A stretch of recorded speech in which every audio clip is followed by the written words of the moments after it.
bisa dijual oleh teman-teman yang ada di sini yang titipan dari teman-teman Biro. Jadi event tadi sudah saya menjelaskan banyak ya, 3 hari temanya Back to the Journey, tidak lepas daripada kami ingin kembali pada hitoh awal di mana dulu ada pemangku adat dan semuanya kita duduk bersama.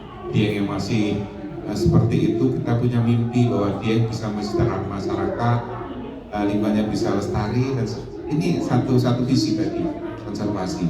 Dan saat ini dalam perjalanan, semoga tidak pada kurva yang di puncak yang menjelang turun, tetapi ini masih dalam pengembangan menuju naik dieng yang semakin memuncak. Jadi kegiatannya 3 hari. Yang baru apa di Dieng Culture Festival? Yang baru tadi sebetulnya tidak ada yang baru sih, semua kolaborasi pernah hilang, pernah kembali muncul, sebagaimana ada festival domba dan kita mengangkat cultural value ceremony atau didukung oleh Bank Indonesia. Jadi awalnya kita hanya malam itu hanya ada senderan tari, tetapi setelah koordinasi, alhamdulillah malam tetap kita hibur lah wisatawan, dan Anda didukung oleh Bank Indonesia cultural ceremony di mana konsep budaya, seni pertunjukan dan lighting nanti malam akan kita gelar yang bekerjasama dengan Alpired. Mungkin bisa dilihat di media sosialnya. Dia seorang pemuda yang sangat kreatif sekali membuat seni pertunjukan dengan lighting, dengan film dokumenternya, yang semoga ini menjadi awal baru, walaupun dulu pernah ada festival film indie dulu. Jadi itu yang bisa saya sampaikan. Jadi monggo mungkin teman-teman ada yang menanyakan terkait hal lain yang belum saya sampaikan, karena tadi di sambutan kami sudah menyampaikan banyak sekali. Jadi mungkin itu, atau mungkin Pak ABC mau menambahi yang lain.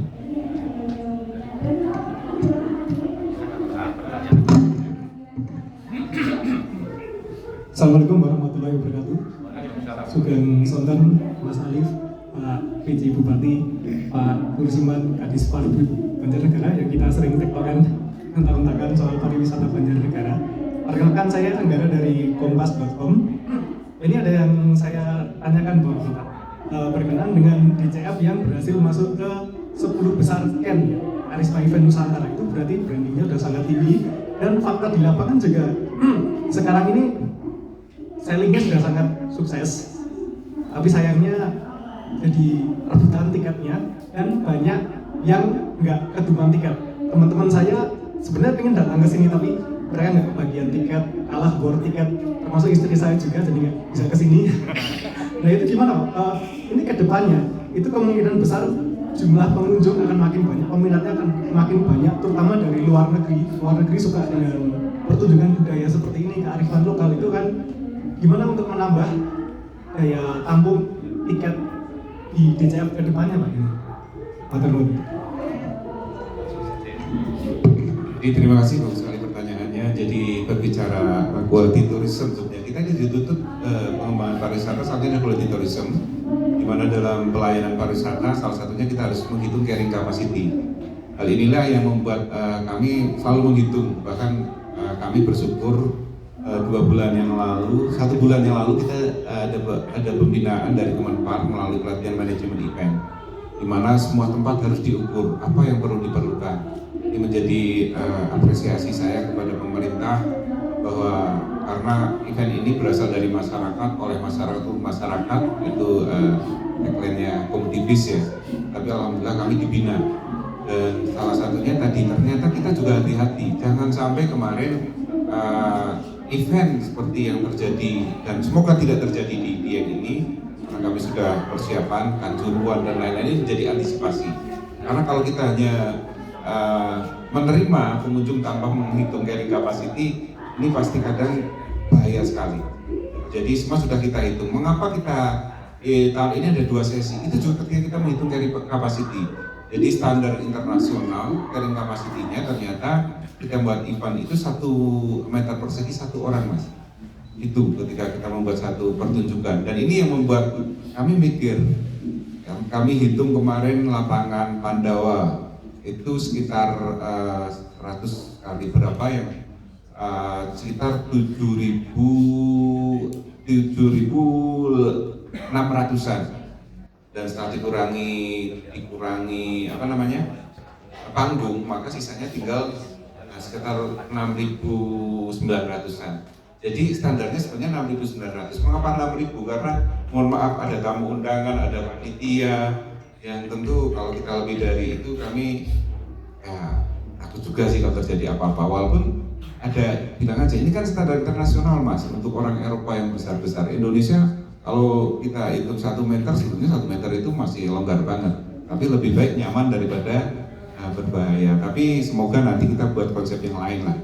Apakah nanti kita bisa perluas, ataukah nanti ada sesi yang kita coba. Tahun ini kita coba untuk carrying capacity candi.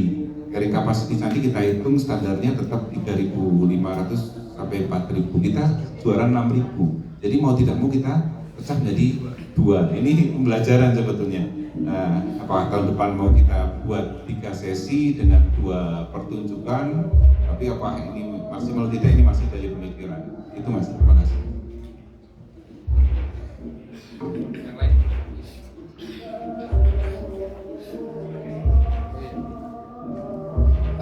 Saya dari Media Indonesia. Mas, yang pertama tadi disebutkan ada sekitar 6.000, dan tadi saya dengar pendapatan itu sampai puluhan miliar. Nah, sebetulnya berapa banyak kalau kita menghitung dalam 3 hari ke depan uang yang beredar di Dieng ini? Itu yang pertama. Yang kedua, pada Ibu Penny ya, kenapa sih Bu BI mendukung acara ini? Apa sebetulnya yang menjadi kepentingan? Terima kasih.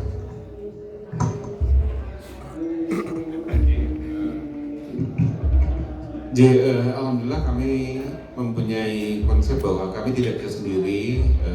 Kerjasama Pentahelix ini menjadi kerjasama networking utama. Jadi akademisi, bisnis, community, government, dan media ini harus menjadi satu dalam mengangkat satu tujuan. Tahun ini memang pakar-pakar akademisi tidak datang, mereka hanya mengirimkan mahasiswa.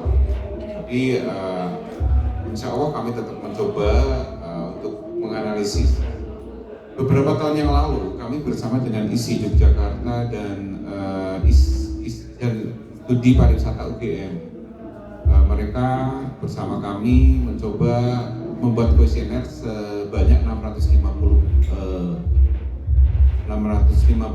pada setiap wisatawan yang hadir, baik yang ikut paket maupun tidak. Dan pada hasil yang dari teman-teman akademisi dapatkan, ternyata pengeluaran per hari rata-rata pengunjung Dieng Culture Festival adalah waktu itu 455.000 per hari per orang. Jadi ketika kita melihat, saya tidak punya data real, tapi waktu itu saya punya pertanyaan kepada Telkomsel mitra kami. Saya menanyakan pada waktu itu berapa sih pengguna Telkomsel di event Dieng Culture Festival. Kami dikasih data hari pertama pada waktu itu sekitar 70.000, hari kedua enggak ada 70.000, berarti 70.000. Yang kedua itu hampir imbang, yang waktu itu karena event puncaknya di kedua ya, itu hampir 100.000 lebih. Tapi tentu kita harus memperkirakan bahwa pengguna Telkomsel itu tidak semua adalah wisatawan, termasuk masyarakat Dieng. Kalau kita kurangi katakanlah 40%, berarti ada 60% 30, berarti 100 lebih pengunjung. Jadi ya waktu itu saya sempat menyampaikan kemungkinan mungkin lebih dari 450.000 kali 100.000 lebih ya hampir 50 miliar. Itu sekitar beberapa tahun yang lalu. Tahun ini kami belum mendapatkan data. Kemarin kami mencoba untuk bersama dengan akademisi, tapi mungkin nanti bisa lah ya untuk menanyakan, walaupun tidak banyak yang kita tanyakan. Dulu 650.000, keren banget. Saya menyampaikan terima kasih pada waktu itu ada Pak Desta Titi Raharjana mendukung saya, mengarahkan untuk mengenalkan teman-teman pasca sarjana isi yang ternyata saya juga kaget dihitung-hitung itu. Dan dampaknya apa setelah event itu? Saya merasakan ekonomi Dieng luar biasa, terutama Dieng Kulon. Saya dulu melihat Dieng Kulon ini sempat kayak kalah dengan desa lainnya karena ketika masih menjadi desa pertanian, wilayah sarana pertanian Dieng Kulon paling kecil. Saya melihat Karangtengah itu, mohon maaf lah, zaman dulu Karangtengah kok sugih-sugih gitu loh Pak. Tapi sekarang alhamdulillah Dieng Kulon sekarang menjadi irinya desa-desa lain. Saya sendiri kaget, 1 tahun tidak ke 1 gang yang ada di sudut, karena saya di barat ya di desa. Itu kaget, pembangunnya luar biasa. Yang saya syukuri lagi adalah beberapa tahun lalu kita membuat Lazis Bu. Jadi ini ekonomi syariahnya Dieng. Lazisnya luar biasa pendapatannya, 400 juta lebih 1 tahun 1 kampung saya. Karena mohon maaf, konsep ekonomi syariah ini jalan, di mana Lazis dibuat tentu komunitas agama akan merasakan dampak daripada ekonomi. Sehingga salah satunya saya rasakan adalah TPQ, salah satu sabilillah yang harus kita dukung. Ustadznya pasti lebih semangat dan pada akhirnya Dieng Kulon ini punya kelebihan. Walaupun TPQ Pak, rekan-rekan semua, setiap tahun ada yang habis 30 juz padahal TPQ. Nah ini menjadi kebanggaan saya bahwa dampak ekonomi ini tidak hanya dirasakan oleh komunitas pariwisata saja, bahkan komunitas lain. Jadi seperti itu. Mungkin ke Ibu ini. Terima kasih teman-teman media yang kami hormati, izin Pak PJ Bupati, Mas Alif, Pak Kadis, teman-teman semua. Pertanyaannya, kenapa Bank Indonesia mendukung kegiatan ini? Nah, ini sebenarnya sejalan dengan amanah yang diberikan kepada kami sebagai Bank Sentral di dalam Undang-Undang Nomor 4 Tahun 2023, bahwa Bank Indonesia itu turut mendukung pertumbuhan ekonomi ya berkelanjutan. Jadi dengan penyelenggaraan event Dieng Culture Festival ini yang merupakan top 10 Ken, tadi sudah disampaikan, itu akan mengundang banyak wisatawan baik lokal maupun asing. Tentu juga itu akan mendatangkan pendapatan bagi masyarakat di sini. Ekonominya tumbuh, UMKM-nya, kemudian juga selain UMKM tadi ekonomi syariahnya juga, kemudian hotel, restoran, semuanya hidup ya jadinya. Kemudian juga tadi ada datang dari wisatawan mancanegara. Wisatawan mancanegara tentu bawa devisa. Nah, devisa ini juga mampu mendukung daripada stabilisasi nilai rupiah sejalan dengan tugas dari BI sebagai bank sentral. Jadi kami yakini bahwa Ken atau Festival Dieng Culture ini mampu menggiatkan secara keseluruhan ekonomi masyarakat, membawa multiplier efek kepada UMKM, kepada tadi nanti juga ada festival kopi, jadi pada petani-petani perkebunan, juga kepada ada nanti sholawatan ya, di kepada ekonomi syariahnya dan juga semua aspek tentunya. Mungkin itu jawabannya. Terima kasih.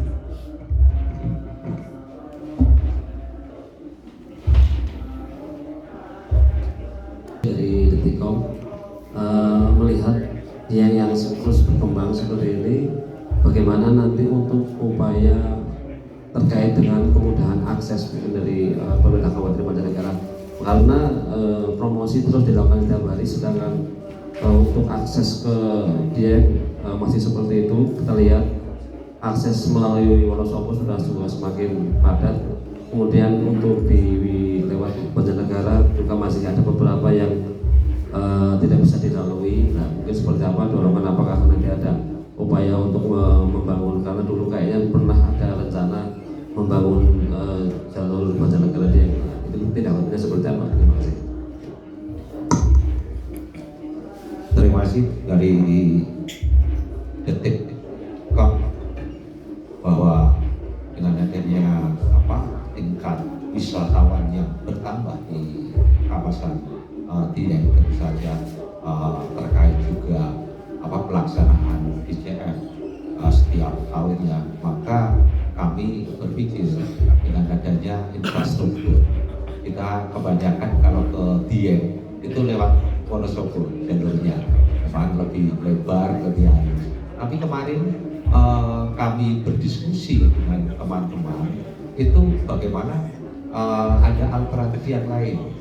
Alternatif lainnya yaitu yang lewat Batang, lewat Kalibening, Pekalongan, dan juga lewat dari kota Banjarnegara. Nah, kami menginginkan bahwa infrastruktur yang perlu dibenahi yaitu jalan. Kemarin kami lihat ada beberapa jalan yang rusak kalau dari bawah, maka ini tentu saja harus diperbaiki. Kami tadi sudah bertemu dengan para kepala desa yang ada di Kecamatan Batur. permintaannya sebagian besar adalah jalan dan lampu penerangan jalan. Maka kami upayakan, kami tadi sudah berjanji untuk tahun 2025 kami akan membangun infrastruktur jalan dan penerangan jalan. Agar apa Bapak Ibu sekalian? Akses wisatawan antar tempat-tempat wisata yang ada di Dieng itu menjadi lancar. Yang kedua adalah penerangan jalan. Mosok jalannya gelap pada tempat wisata. Nah ini kan menjadi rawan. Maka tentu saja ini kami sudah anggarkan, nanti kami anggarkan pada tahun 2025 untuk membangun penerangan jalan itu. Selanjutnya untuk akses supaya tidak kalah dengan akses jalan dari Wonosobo, kami rencanakan di bawah itu ada tanda jalan bawah, jalan alternatif menuju Dieng lewat Banjarnegara, ada papan petunjuk jalan. Karena sekarang di Banjarnegara belum ada itu. Nanti buat yang besar itu bisa lewat Banjarnegara, jalurnya lewat sini. Nah, akses jalannya kami upayakan diperbaiki dengan jalan yang baik dan bagus. Walaupun memang Bapak Ibu sekalian tidak lebar seperti yang Wonosobo, tapi kalau halus dan bagus itu kan menjadi sarana untuk memperlancar para wisatawan untuk menjadi menuju ke Dieng Banjarnegara, dan juga akan menumbuh kembangkan ekonomi yang ada di jalan-jalan yang menuju ke lewat Batur Dieng Banjarnegara. Kita tadi sudah meletakkan batu pertama pembangunan rest area yang ada di Desa Batur tadi pagi gitu. Harapannya Bapak Ibu sekalian, perkembangan dari tempat wisata itu tidak hanya berkembang di desa Desa Dieng Kulon, tetapi coba untuk menjadi kebaran. Di sana kita sudah membuat tadi batu pertama untuk rest area. Nanti kalau teman-teman wisatawan yang datang dari Batam, dari Pekalongan lewat jalan itu dari bawah itu bisa berhenti di rest area itu, dan nanti ada kuliner yang khas seperti tadi daging domba Batur, ada juga kopi dan lain sebagainya. Tapi terpenting adalah infrastruktur yang perlu kami benahi dan juga penerangan jalan. Katanya tadi saya berdasarkan masukan dari teman-teman kepala desa, kalau dari Wonosobo masuk ke Dieng, setelah Dieng itu Dieng Banjar itu terang gitu, habis itu gelap gitu. Katanya begitu. Kalau dari barat gelap terus terang. Lah saya begini jawabnya, lah kayak Ibu kita Kartini, habis gelap terbitlah terang. Zaman merdeka sudah 79 tahun masih ada gelap dan terang. Harusnya semua terang kan begitu. 79 tahun merdeka. Maka kita upayakan untuk penerangan jalan di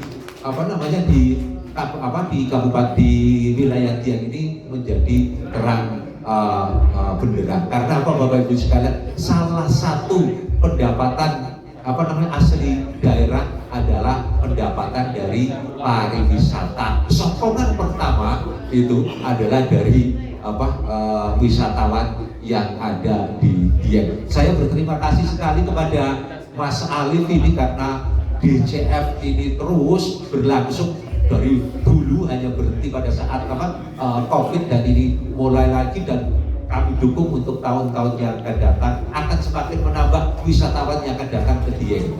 Perlu kami sampaikan bahwa untuk sampai dengan bulan Agustus ini kita targetnya 1.200.200 pengunjung, sekarang sudah 70%-nya. Apalagi dengan adanya DCF ini mungkin semakin melesat. Nah, ini sampai menambah income daripada PAD Kabupaten Banjarnegara, dan nanti sebagian untuk dikembalikan untuk pembangunan yang ada di kawasan Dieng Banjarnegara. Saya kira itu. Terima kasih.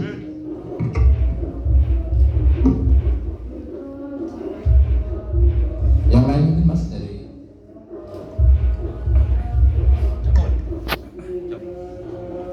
Dengan kabupaten saya lagi kepikiran ada pertanyaan. Tadi yang disampaikan Pak PJ Bupati kalau selama ini kebanyakan wisatawan terutama yang dari Jakarta itu lewatnya adalah Wonosobo.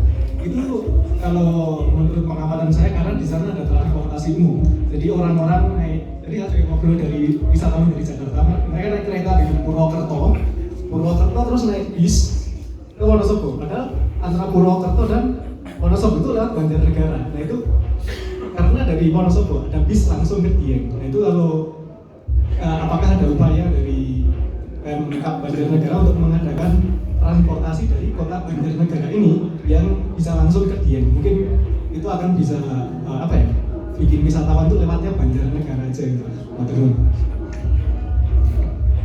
Ya, terima kasih. Itu sudah menjadi pemikiran kami Bapak Ibu sekalian karena tadi pertama ada penunjuk papan untuk sampai arah jalan dari Banjarnegara menuju Dieng.